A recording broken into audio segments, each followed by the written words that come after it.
Assalamualaikum warahmatullahi wabarakatuh. Halo semuanya, bertemu lagi dengan saya Puput Roselita, peserta Latsar CPNS tahun 2022 Gelombang 3 Angkatan 5 Kelompok 2 yang diselenggarakan oleh BPSDM Provinsi Bengkulu dengan tutor Ibu Novianti SP MSI. Di sini saya akan menampilkan tugas agenda 4, yaitu aktualisasi dan habituasi. Sebelumnya, saya sudah melewati 3 agenda ditambah dengan pembelajaran mandiri melalui MOOC. Apa sih MOOC itu? Singkatnya, MOOC itu adalah pembelajaran jarak jauh menggunakan media internet. Selama MOOC ngapain aja sih? Nah, selama MOOC, saya melakukan pembelajaran mandiri dengan mengakses website MOOC. Di sana sudah disediakan materi-materi agenda pembelajaran yang akan dilakukan selama Latsar nanti. Fase pembelajaran ini ada 3, yaitu MOOC, e-learning, dan fase klasikal.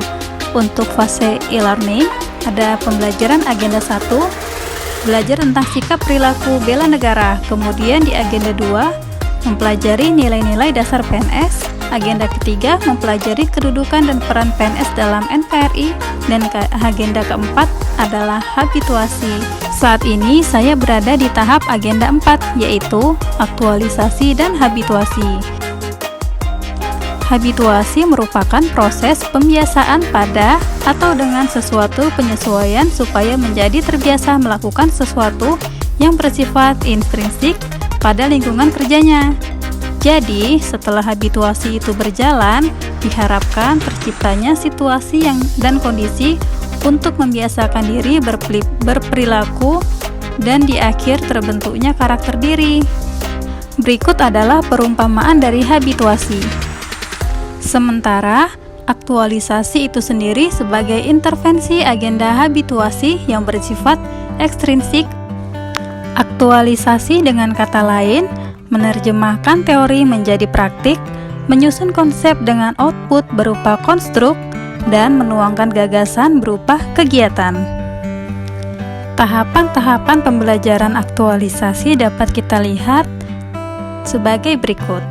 Setelah kita melakukan pembelajaran 3 agenda yang sudah kita pelajari sebelumnya, kemudian kita akan melakukan evaluasi akademik yang dilanjutkan dengan penjelasan apa itu aktualisasi, kemudian melakukan bimbingan dengan mentor terkait rancangan aktualisasi yang akan kita ajukan. Rancangan aktualisasi yang disetujui oleh mentor selanjutnya dilakukan ujian seminar rancangan aktualisasi. Kemudian melakukan aktualisasi langsung di tempat instansi kita bekerja. Hasil aktualisasi tersebut didiskusikan dengan mentor lagi, dan selanjutnya adalah seminar pelaksana aktualisasi. Sehingga diharapkan dapat membentuk ASN yang profesional yang berkarakter sebagai pelayan masyarakat.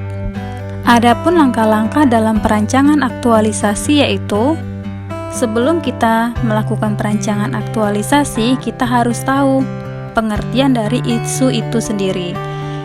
Pengertian dari isu itu sendiri adalah suatu yang sedang hangat dibicarakan yang menimbulkan kesenjangan.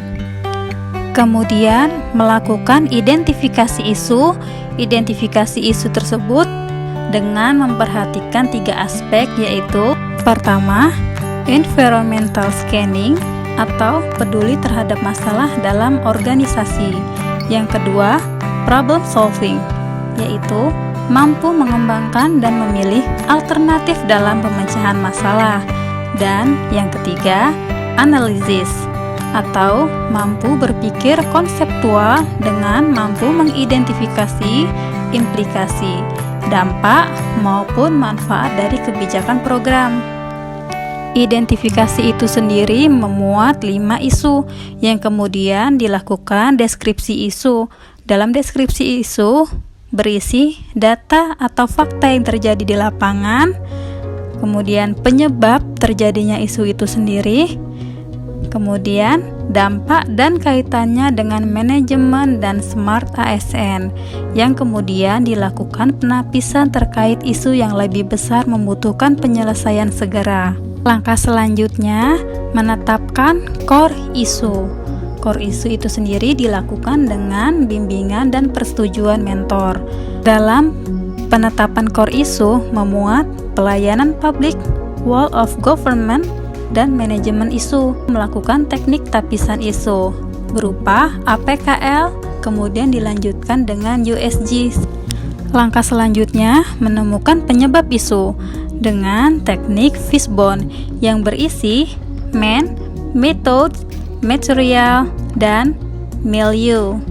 Terakhir, mencari gagasan kreatif terkait bagaimana dan apa saja yang dapat ASN lakukan dan kontribusikan dalam pemecahan isu tersebut berkaitan dengan agenda 3, yaitu manajemen dan smart ASN.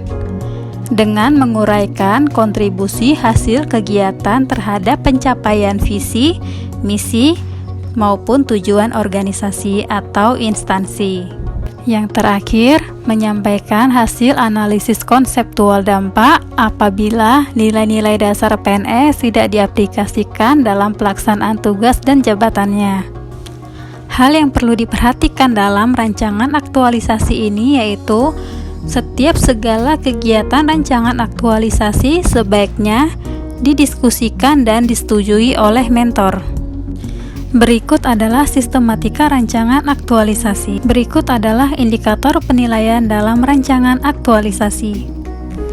Dari rancangan aktualisasi tersebut, diharapkan kita dapat mencapai visi, misi, tujuan unit atau organisasi, serta mampu memecahkan isu atau masalah yang ada, dan hasil aktualisasi tersebut jika diintervensikan ke dalam habituasi, maka akan terbentuk suatu kebiasaan yang bermanfaat dan membentuk suatu karakter.